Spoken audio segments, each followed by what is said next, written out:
একটি গুরুত্বপূর্ণ প্রশ্নের হঠাৎ করে আমার কাছে মনে হয়েছে যে এই প্রশ্নটির উত্তর দেওয়া উচিত। 2.6 হেক্টর জমি নিয়ে বিরাট একটি শহর খায়বার প্রান্তে হঠাৎ করে খোঁজ মিলেছে, যেটি 4000 বছর পুরানো। মদিনা শহর থেকে খানিকটা দূরে খায়বারের প্রান্তে 4000 বছর পুরানো যে শহরটার সন্ধান মিলেছে, এখানে হিন্দুরা দেখলাম বেশ কমেন্টস করছে যে 4000 বছর পূর্বে ইসলাম কোথায় ছিল। প্রত্নতাত্ত্বিকরা যখন গবেষণা করে এই শহরটা পেয়েছে, সেখানে তারা দেখছে যে এমন কিছু সেখানে যে আসবাবপত্র ছিল, মানুষের ব্যবহার্য বিভিন্ন জিনিসপত্র ছিল, তৈজসপত্র ছিল, এগুলোতে মানুষ গবেষণা চালিয়ে দেখেছে সায়েন্টিস্টরা যে প্রায় 4000 বছর পুরানো এই শহর, যেটি মাটির নিচে গেড়ে গিয়েছিল। আমরা জানি যে ভূমিকম্পের কারণে অথবা ভূমিধসের কারণে অনেক সময় একটা শহর মাটির নিচে তলিয়ে যায়। হাজার হাজার বছর আগের এই নগরী মাটির নিচে তলিয়ে যাওয়া আন-নাতাহ নামে এই শহরটাকে এখন উদ্ধার করার পর এখন প্রশ্ন উঠছে যে তাহলে তখন ইসলাম কোথায় ছিল। ইসলাম ঠিক এখন যেই জায়গায় আছে একই জায়গায় কিন্তু ইসলামের অবস্থান ছিল। আপনি যদি দেখেন ওয়ালাহু আসলামা মান ফিস সামাওয়াতি ওয়াল আরদ, আসমান জমিন ইসলামের উপরে চলে। তাহলে আসমান জমিনের বয়স যত, ইসলামের বয়স কিন্তু ঠিক তত। তাহলে আসমান জমিন ইসলামের নিয়মে চলে, মানে একটা একটাকে গিলে খায় না, আসমান হেলে পড়ে না, জমিন কখনো এই লর্ড গ্র্যাভিটেশন ব্যাদ করে, মধ্যাকর্ষণ শক্তি ব্যাদ করে একটা আরেকটাকে ঘিলে ধরে না, টেনে ধরে না, যার যার নির্দিষ্ট অবস্থানে আছে। কুল্লুন ফি ফালাকি ইয়াসবাহুন, আপন আপন কক্ষপথে সবগুলো সাঁতার কাটছে। যত পুরাতন নিদর্শন খুঁজে পাওয়া যায়, আল্লাহর উপরে মানুষের ঈমান বৃদ্ধি পায়। এটা অনেকে না বুঝার কারণে, যারা না বুঝে তারা অনেক সময় এই প্রশ্নগুলো তুলে। অনেক সময় কেন মূর্তি পাওয়া গেল, যেটা 4000 বছর আগে যে শহরটা পাওয়া গিয়েছে, কোন নবী আম্বিয়া আলাইহিমুস সালামকে আল্লাহ রাব্বুল আলামিন দারোগা রূপে প্রেরণ করেনি। লাস্তা আলাইহিম বিমুসাইতির, হাতের ভিতরে ডান্ডা লাঠি নিয়ে পিটায় মানুষকে দিনের দিকে আনবে, এরকম কোন নবীকে আল্লাহ রাব্বুল আলামিন এইভাবে প্রেরণ করেনি। তো যেই শহরটা এখন মাটির নিচে প্রুথিত হয়ে আছে, আমরা জানি যে মাদায়েনে সালেহ আলাইহিস সালামের পুরো কওমের এই পুরো জায়গাটা আপনারা গেলে দেখবেন যে পাথরগুলা বিক্ষিপ্ত হয়ে পড়ে আছে, দরজা জানালা সব বোঝা যাচ্ছে।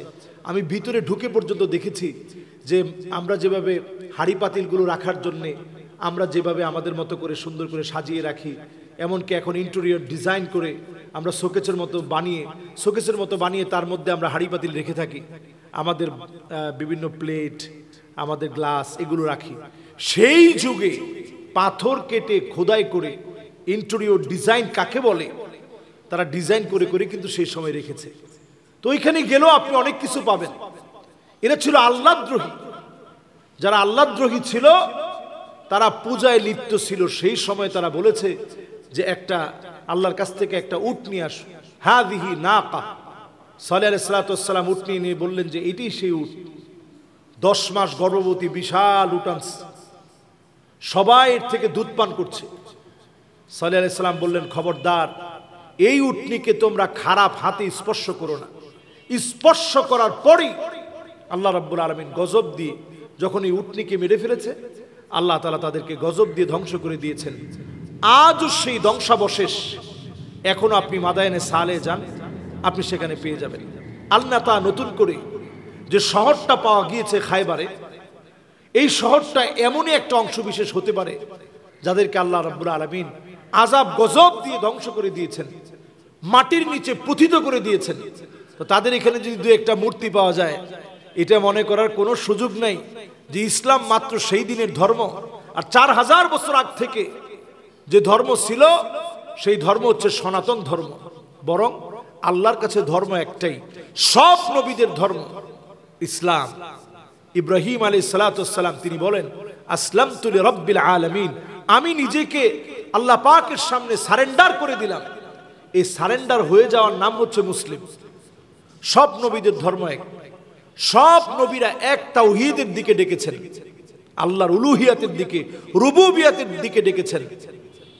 ওমা আরসালনা মিন ক্বাবলিকা মির রাসূলিন ইল্লা নূহি ইলাইহি আন্নাহু লা ইলাহা ইল্লা আনা ফা'বুদুন। সব নবীরা এই কথার ঘোষণা দিয়েছে, এক আল্লাহ ছাড়া কোনো ইলাহ নাই, ফা'বুদুন, শুধু তার ইবাদত করো, তার ইবাদত করা উচিত। সমস্ত নবীদের ঘোষণা এক। কাজী ইসলামের বয়স কত? আল্লাহ তাআলা যখন থেকে সৃষ্টি জগৎ সাজিয়েছেন, এই সৃষ্টি তার নিয়ম মেনে নিয়েছে। এটা সৃষ্টির জন্য ইসলাম, আমি আল্লাহর নিয়ম মেনে নিয়েছি, এটা আমার জন্য ইসলাম। নবী আম্বিয়া আলাইহিমুস সালাম নিয়ম মেনে নিয়েছেন, তার মানে ওনারা প্রত্যেকেই ইসলাম ধর্মের ছিলেন। কাজে এগুলো নিয়ে বাড়াবাড়ি অথবা কোনো সংকোচ অথবা মনের মধ্যে ওয়াসওয়াসা সৃষ্টি করার কোনো সুযোগ নেই।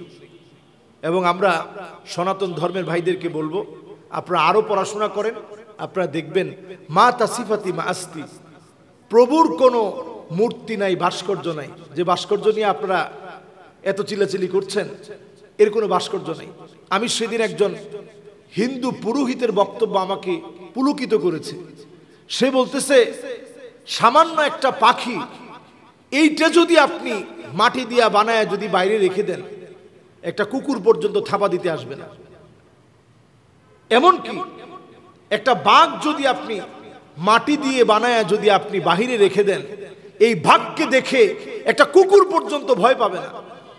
কারণ কুকুর দেখেই বুঝবে এটা মাটির তৈরি, এটা আমরা কিছু করতে পারে না। তো বলতেছে, মাটির তৈরি একটা বাঘ দেখে যদি কুকুর ভয় না পায়, কুকুর যদি তার ভয় লাগার কারণ না হয়, তাহলে মাটির তৈরি এটারে সম্মান করে আমার কি হবে? হিন্দু পুরোহিত তার বক্তব্য এটা বলছে।